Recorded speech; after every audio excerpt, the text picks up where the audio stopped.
দেখা যায়। যেরকম ঠিক না ঠিক, যেরকম ঠিক না ঠিক, মন টাকা 5 টাকা দাম মার ঠিকই।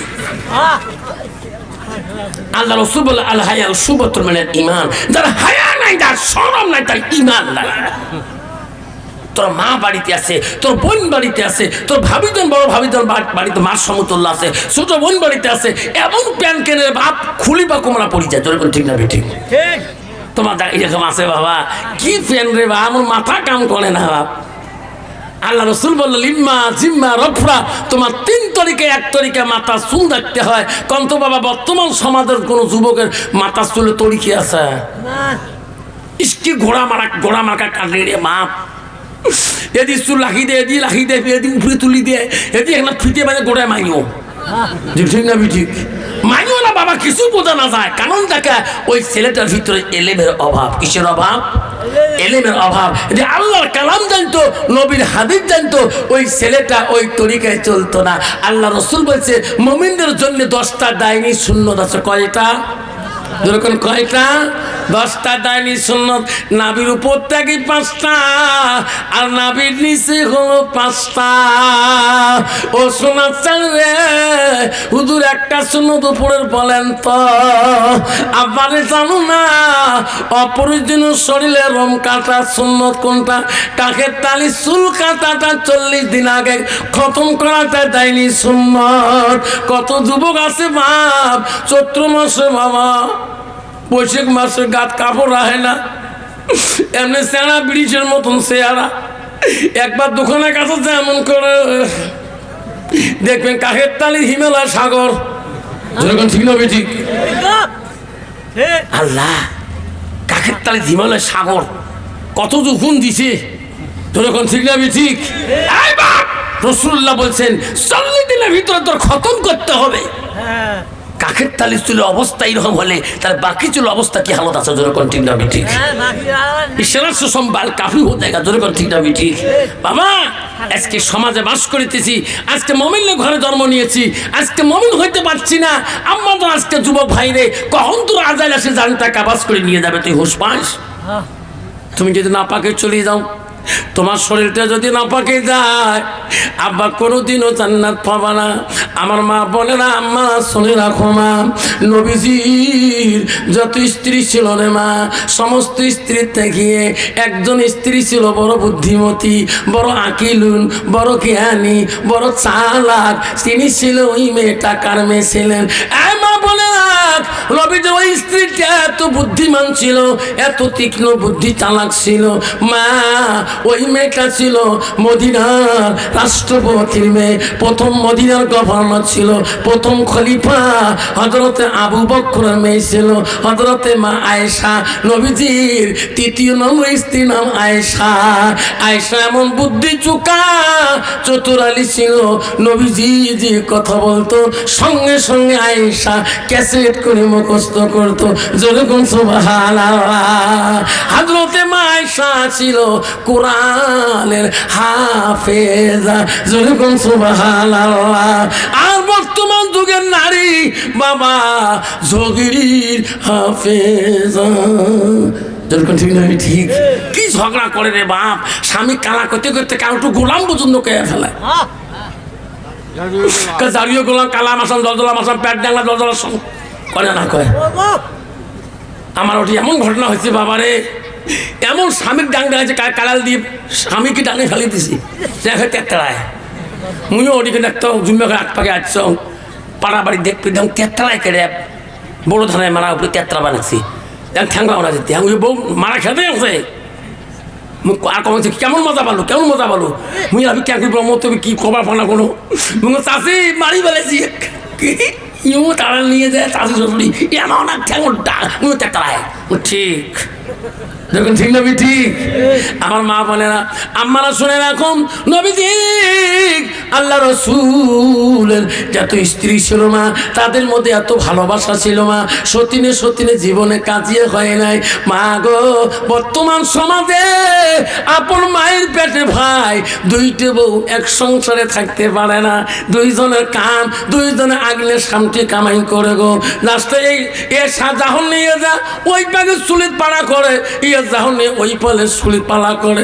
নেচ কাটা শ্বশুরি নিল, শ্বশুরি না বুঝিয়ে শোক সত্যি নিয়ে যা ফেলে দেয়। যখন ঠিক নবী রে মা বলে আম্মারা নবীজি বাড়িতে আসি দেখে বিবিদের মধ্যে এত ভালোবাসা, এত আনন্দ। নবী দেখছি একজন বিবি ওই দিন কোনো কাজ করবে লাগছে না, আনন্দে ঘুরতেছে। নবী আস্তে করে ডাক মারলো, আয়সা তোর না বুদ্ধি চালাক বেশি, তুই না তীক্ষ্ণ বেশি, সবাই কাজ করতেছে বাড়ি, তুমি কেন কাজ করো না? আয়সা বল বল, তুমি কাজ না করে কেন বসে আছো?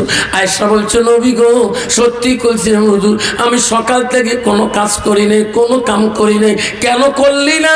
আয়সা রে এই বাড়িতে সবারই অধিকার, সমান কাজের অধিকার আছে, তুমি কাজ না করে কেন বসিয়েছো? ওগো নবী আমি জানি আপনি বাড়িতে আসবেন, আমি তোমার কাছে খুঁজি নিয়ে কাজ করব। নবী বলে আয়সা রে আমার কাছে কি কাজ খুঁজি নিবা? বলছো ওগো নবী আমার মনটা চায় আমার হাত দুইটা দিয়া আমি তোমাকে গোসল করি, তোমার কাজটা চাই। নাই থাকবি নবী বলছে আয়েশা রে আমাকে তুমি গোসল করে দিতে চাও? কলে হ্যাঁ। তোমার কি শান্তি লাগবে? হুজুর আমার শান্তি লাগবে, আপনার পারমিশন ছাড়া আমি তোমাকে গোসল করে দিতে পারি না। নবী বলে আয়েশা তুমি যদি শান্তি পাও খুশি হও, আমি নবী বাধা করতে পারি না, যাও যাও আমার গোসলের জন্য তোমার পারমিশনটা দিলাম। মা বলে না আয়েশা এত খুশি হয়ে গেলেন, এত আনন্দ হয়ে গেলেন, তৎক্ষণাতে 2 মস্কো পানি নিয়ে গিয়ে একটা চকি বসিয়ে রাখলেন, জল চকিতে নিয়ে যা বসাইলেন, রাসূলুল্লাহকে আনিয়া গোসল করিয়া দিবে। কিতাবে আছে রে আয়েশা ওই দিন আল্লাহর কাছে বলছে, আল্লাহ আমি আয়েশা আজকে পৃথিবীর জমিনে এত ভাগ্যবতী জানি আল্লাহ, আমি রাসূলুল্লাহর গোসলের দায়িত্ব পেয়েছি। নাই দেখবে মা বোনেরা, হযরতে মা আয়েশা তখন দেখ নবীজিকে গোসলের জন্য রেডি হয়ে গেলেন। নবীজি গার মধ্যে পানি আয়েশা দেয় না, নবীকে বসে জল চকি রাখলেন। নবী বলে আয়েশা গায়ে পানি দাও, আমার গায়ে পানি দাও। আয়েশা পানি দেয় না, নবীর মুখের দিকে তাকে তাকে দেখে। নবী বলে আয়েশা রে আমার মুখের দিকে তাকাও কেন? আয়েশা কাঁদে কাঁদে বলে নবী গো আমি গোসলের জন্য আনছি, তোমার গোসল করে দেবো। ওগো নবী আমি আয়েশা আমার আব্বা 7 থেকে 9 বছর বয়সে তোমার সাথে বিয়েও দিয়েছে, কোনদিন তোমার খেদমতে ত্রুটি করি নাই। আজকে আমার একটা প্রশ্নের জবাব দিতে হবে। নবী বলছে আয়েশা রে তোর জীবনে যত প্রশ্ন করেছো সব জবাব দিয়েছি, আজকে কেন প্রশ্ন করো তুমি? বলছে ওগো নবী আমার মনটা বলে তোমার ছোটকালে, তোমার বাল্যকালে, তোমার শিশুকালে কোন রোগ, কোন বসন্ত কলেরা হয়েছে নাকি? নবী গো তোমাকে গোসল করে দিব গো নবী, তোমার গায়ে এত কেন কালো কালো দাগ দেখা যায়? নবী কথা বলে না রে, নবী কান্দে, নবীর চোখের পানি দিয়ে বুক ভিজে যায়। নবী বলে আয়েশা সেই দিনের কথা মনে করে দিস না রে, আমি নবী এত কষ্ট পাই, আমি বড় কষ্ট পাই রে আয়েশা। নবী বলছে হুজুর, আয়েশা বলছে হুজুর কোন দিনের কথা? আয়েশা রে আমার জীবনে কোনো রোগ হয় নাই, বসন্ত কলেরা হয় নাই। আয়েশা আমার শরীরে যত কালো দাগ দেখো আয়েশা রে টাইমের জমিনে ইসলাম প্রচার করতে গিয়ে আয়েশা তাইফবাসীরা আমাকে চেনে নাই, তাইফের যুবকরা আমাকে পাথর মারি মারি আমার শরীরটা কালো বর্ণ বলে দিয়েছে। আশা তাইফের জমিনে আমি পাথরের বাড়িতে রে আমার শরীরের কাপড় গুলো হয়ে দিয়ে রক্তে রঙিন হয়ে গিয়েছে। আয়সা আমি নবী ওই দিন তাইফের জমিনে আসতে পারি না, এমন পাথর মারছে রে আয়সা, আমার শরীরে রক্ত দিয়া আমার পায়ের জুতো গুলো পর্যন্ত রক্তর খল খল শব্দ হয়েছে। সেই দিনের কথা যদি মনে করে দাও আমি নবী কষ্ট পাই, আমি নবী দুঃখ পাই। আয়সা বলছে নবী গো তাইফের জমিনে এত কষ্ট করলেন, আল্লাহ কি তোমার আপন হলো না? আয়সা রে জানো না, তখন জিবরাইল এসে বলছে আসসালামু আলাইকুম ইয়া রাসূলুল্লাহ। লাব্বাইক, আমি হাজির তোমার কাছে জিবরাইল। নবী আল্লাহ পাঠিয়ে দিলেন তাইফবাসীর উপরে আল্লাহ নারাজ। ওগো নবী আপনি জবান দিয়ে বলুন, আপনি যা করতে বলবেন আমি জিবরাইল তাই করে দেব। নবী গো ও নবী আপনি না বলা পর্যন্ত আমি জিবরাইল কিছুই করতে পারি না। ও নবী আপনি যদি বলেন তাইফের জমিন উলট পুলট করা লাগে উলট পুলট করে দেব, আপনি না বলা পর্যন্ত তো করতে পারি না। ওই দিন নবী বলছে জিবরাইল রে আমি সেই নবী না, ফিরে যা ফিরে যা, আমি নবী মারা যাবো রে, দুনিয়া মায়া সারি চলে যাব। আমি তাইফবাসীকে আমি অভিশাপ দিতে পারি না, যারে জিবরাইল তুই যা আমি নবী মরে যাব। কারো কত বছর এসে যাবে, জিবরাইল একদিন না একদিন এই তাইফের বংশ থাকিয়ে আমাকে দুনিয়াতে নবী করি মানি। আমার একটা ভাই সাহেব মদিনায় হজে গেছিল 2019-এ, এই আংটিটা মদিনার থেকে আনছে, এই পাথরটা মদিনার পাথর, মনোয়ারার পাথর। আমার বউ বলছে ভাই 3টে পাথর নিছি, তোর জন্য একটা, তোর দুলা ভাইয়ের একটা, মোর একটা। তখন তোর ভাই সাহেব মদিনায় তাইফ শহর ঘুরতে গেছিল। ভাই সাহেব বলছো তাইফবাসীর সাথে আমার ডাইরেক্ট কথা হলো। আমি বলছি ভাই ঠিকই তাইফ শহর কলে? হ্যাঁ। আমি তখন কথা বললাম এই জায়গায় কি নবী কষ্ট পাইছে? আফসার রে কেন বা কথাটা বললাম, লোকটা এমন একটা চিৎ করে দিল কিয়ামত পর্যন্ত তাইফের ইতিহাস তো কিতাবে বন্ধ থাকবে না। ওই জন্য হাজিরা বলে রে এখনো তাইফের মানুষ কান্দে, তাইফের মেয়েরা কান্দে রে, তাইফের বাচ্চারা পর্যন্ত কান্দে। সোনার নবী আমার কিয়ামতের দিন সুপারিশ করবি কিনা? দয়ার নবী প্রেমের ছবি আর আসবে না, দয়ার নবী প্রেমের ছবি আর আসবে না।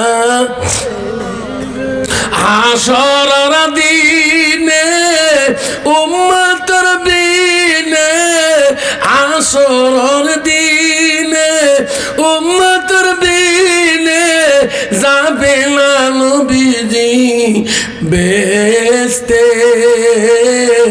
দয়ার নবী প্রেমের ছবি আর আসবে না জগতে, আর আসবে না।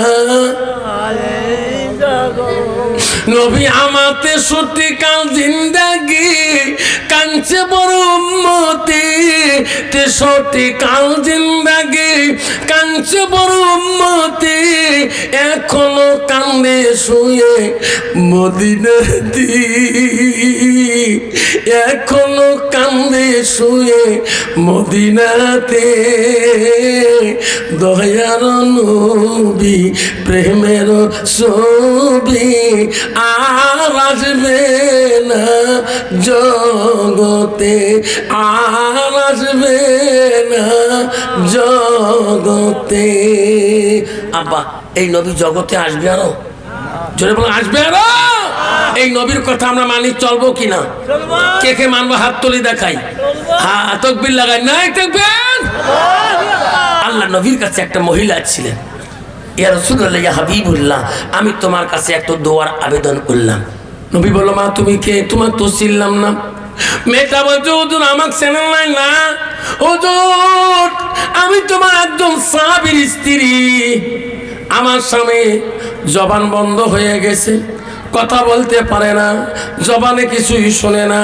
নবী গো দোয়া করেন আমার স্বামীটার যাতে জবানটা খুলিয়া যায় নবী বলছে মা তুমি কোন সাহাবীর স্ত্রী তোমার তো ছিলাম না বলছে হুজুর আমি হইলাম হযরতে আলকামার স্ত্রী আমার নবী বললেন এ বিল্লাল আলী রে আমার আলকামার বলে জবান বন্ধ হয়ে গেছে আলী রে তাড়াতাড়ি বিল্লাল যা ওনার বিবির মুখে শুনলাম কথাটা সত্য না মিথ্যা তোরা প্রমাণ না করা পর্যন্ত আমি নবী বিশ্বাস করতে পারি না হযরতে বিল্লাল হযরত আলী দৌড়ি দৌড়ি আলকামার বাড়ি মুখে গেলেন যে দেখে হয় আলকামা কথা বলে না খালি দেখে জবান বন্ধ হযরতে বিল্লাল আলী বলে চল চল নবীজিকে বলিয়া দেয় আলকামা বিবি মিথ্যা বলে নাই আমার বললে নবী বাধ্যই বিশ্বাস হয়ে যাবে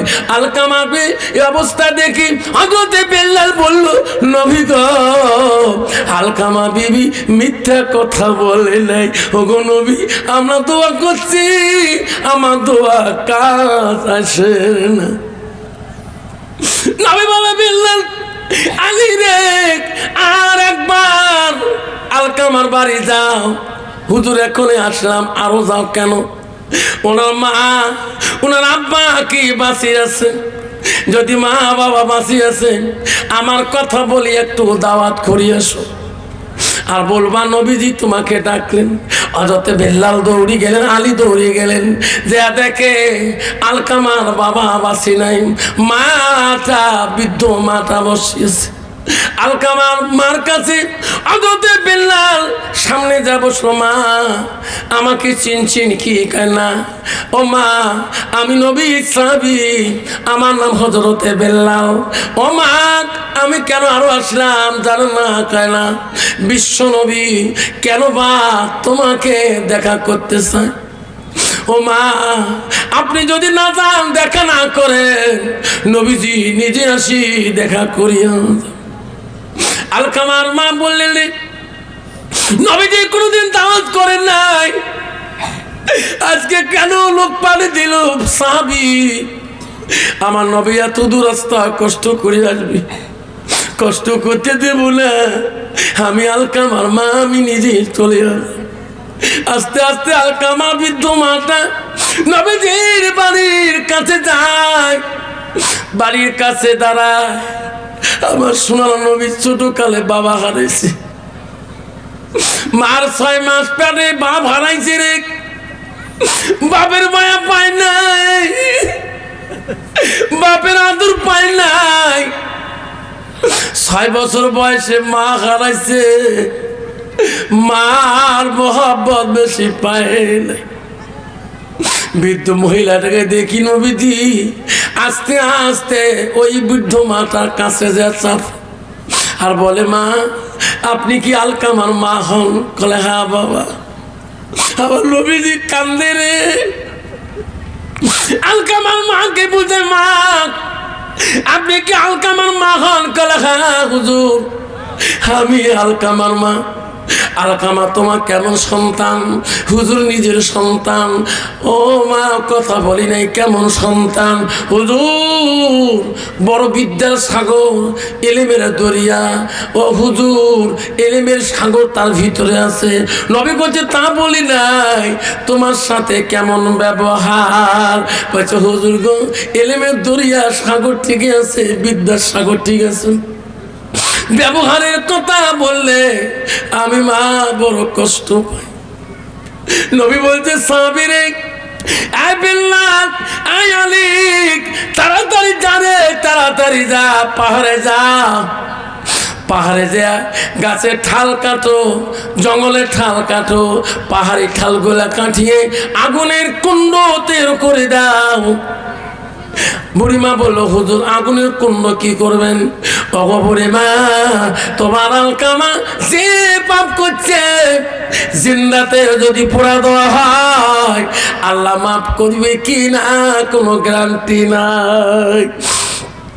মা বলে সর্বনাশ, মার মতন জননী কেউ নাই রে। আরে মা নবীকে বলো গো নবী, আমি মা বাঁচে দেখতে আমার সন্তানকে জিন্দাতে পোড়া দিবেন, ওগো নবী আমি সহ্য করতে পারবো না। আল্লাহ রাসূলের কাছে আব্দুল্লাহ ইবনে মাসউদ প্রশ্ন করেছে, কুলতু সুম্মায়ু, নবী গো আল্লাহর ইবাদতের পরে আরো কোনো ভালো আমল আছে নাকি? নবী বলল কালা আছে। কুলতু সুম্মা আছে কি? কানা বিদ্যুল ওয়ালিদাইনা, মা বাবার সঙ্গে সৎ ব্যবহার করাটা আল্লাহর কাছে সব চাইতে বড় আমল। লাস্টে বলল বুড়িমা তোমার সন্তানের আগুনের কুণ্ড বানাইতেছি। মা বলতে না গো নবী, না না আমি সহ্য করতে পারবো না। বুড়িমা কাক, পৃথিবীর সব মানুষ যদি দোয়া করে আপনি যদি মাপ না দেন পৃথিবীর কোনো মানুষের দোয়া কাজে আসবে না। ওগো মা আপনি যদি মাফ করে চান আমি রাসূল যদি দোয়া করে দেই পৃথিবীর কোনো মানুষের আর দোয়া লাগবে না। মা বলো গো নবী আপনি যদি মা দোয়া করে দেন আমি মা সাক্ষী হয়ে আমি তোমার কাছে মাফ করে দিলাম। আল্লাহ নবী বলে সাহাবীরে যাও যাও, আলকামার মা এখনই মাফ করে দিল, আমি রাসূল দোয়া করব, তোরা দৌড়ি যা দৌড়ি যা, আমার দোয়া আগে পৌঁছিবে না তোরা আলকামার বাড়ি আগে পৌঁছিবেন। সাহাবীরা দৌড়ে যায়, বাকি সাহাবীরা বলে ভাই দৌড়েন কেন? তা বিশ্ব নবী আলকামার জন্য দোয়া তুলতেছে, আমরা আগে পৌঁছিব না রাসূলুল্লাহ দোয়া আগে পৌঁছে যাবে? সাহাবীরা বাড়িতে নাই পৌঁছে দে, রাসূলুল্লাহ দোয়া পৌঁছে গেছে। যে দেখে রে আলকামা জবান দিয়ে কলেমা পড়ছে লা ইলাহা ইল্লাল্লাহু মুহাম্মাদুর রাসূলুল্লাহ। ছেলে বলছে মা আমি একটু মদিনায় চলে যাই। মা বলছে মদিনায় কি করবা তুমি? কইছে মা আমি তো এলেম শিখছি, আল্লাহ রাসূল বলছে ইলমিহি ইয়ানতাফাহু বিহি শাইয়ান, নিজে এলেম শিখে অপরকে শিক্ষা দিতে হয়। মা আব্বারা কেউ যাবেন না, সোনার চাঁদরা আব্বারা কেউ যাবেন না, হাতে পাই ধরি বলুন বাবা। যুবক বলছে মা আমি মদিনার জমিনে চলে যাব।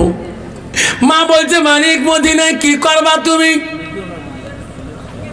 মা মদিনায় ইলম প্রচার করব। মা মা তুমি আমাকে আলেম বানাইছো, মা তোমার হক আদায় করতে পারি নাই।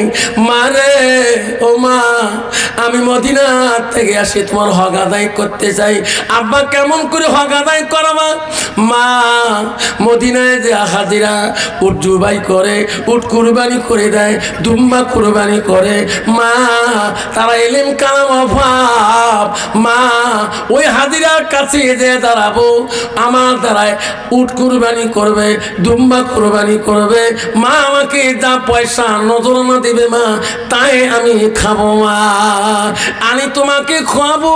মা বলছে বাবা তুমি যদি মদিনায় যায় আমার মায়া ভুলে যাও, আব্বা রে আমি তো মা হয়ে সহ্য করতে পারবো না।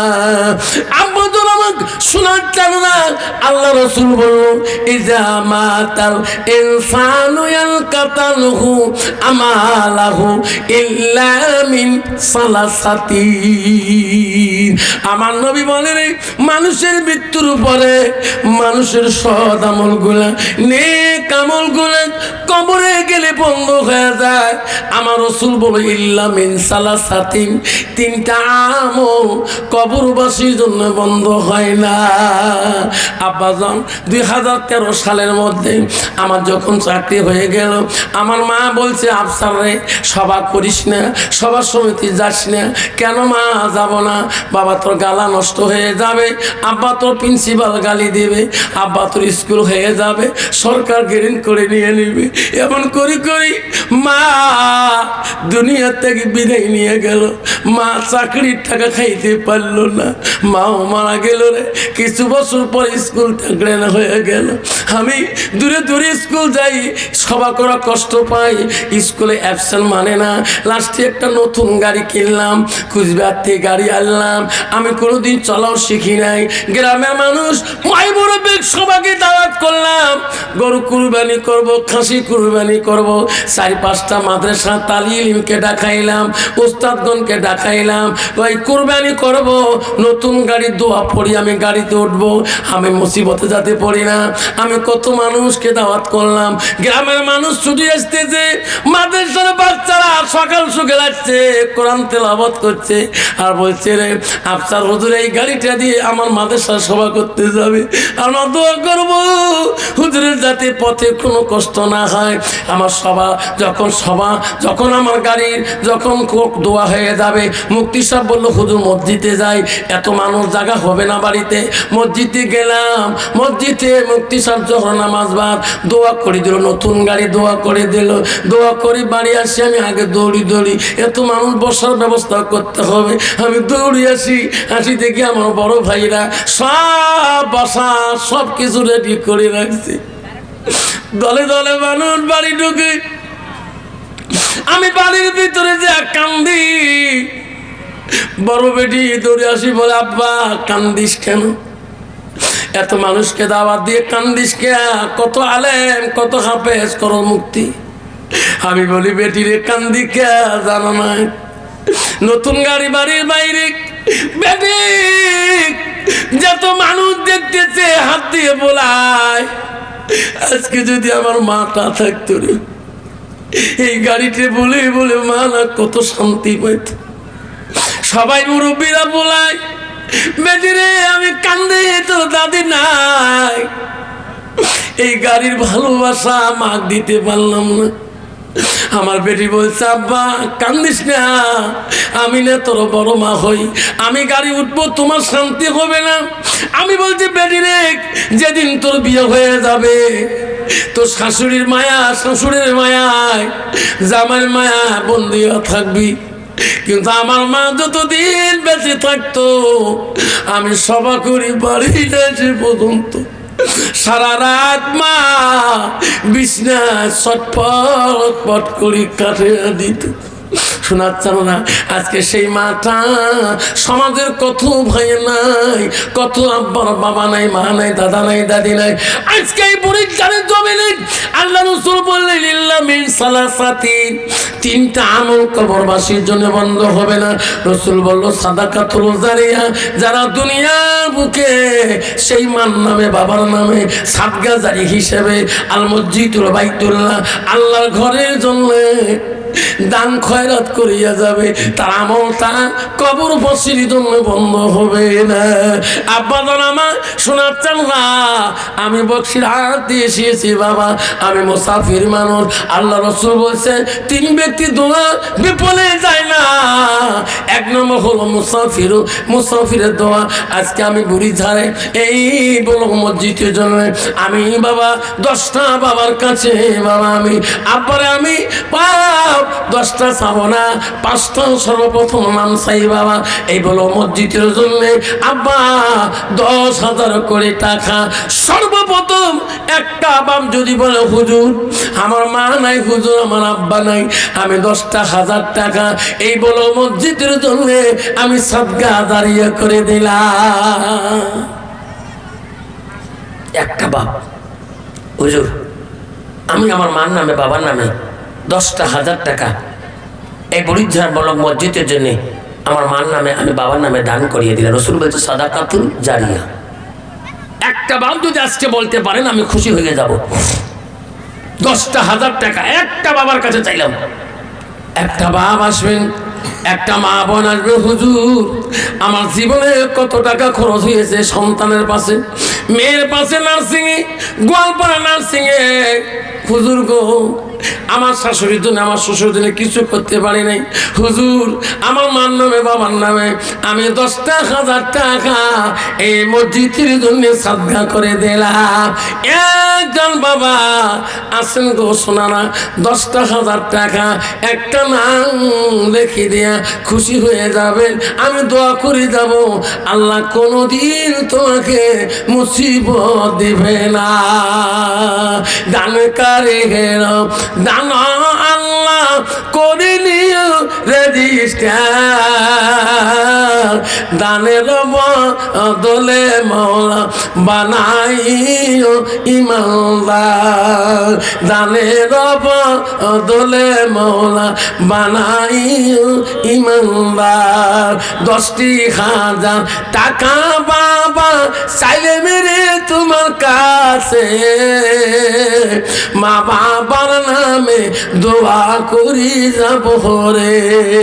10,000 টাকা একটি বাপ মন আসবেন চলিয়া, 10,000 টাকা দিয়া বাপ মন দোয়া নিয়ে যাইবেন চলিয়া। দানকারী হিরো দান আল্লাহ করিনি রেজিস্টার, দানের বদলে মওলা বানাইও ইমানদার। নাই থাকবে আসুন একটা বাবা শুন, 10,000 টাকা একটা নাম আজকে শুনি এই ব্লক মসজিদের বরিদ্ধারের একটা নাম যদি আসে এলাকার গুণী জ্ঞানী গুণী একজন ব্যবসায়ীদার বাপ, হুজুর আমার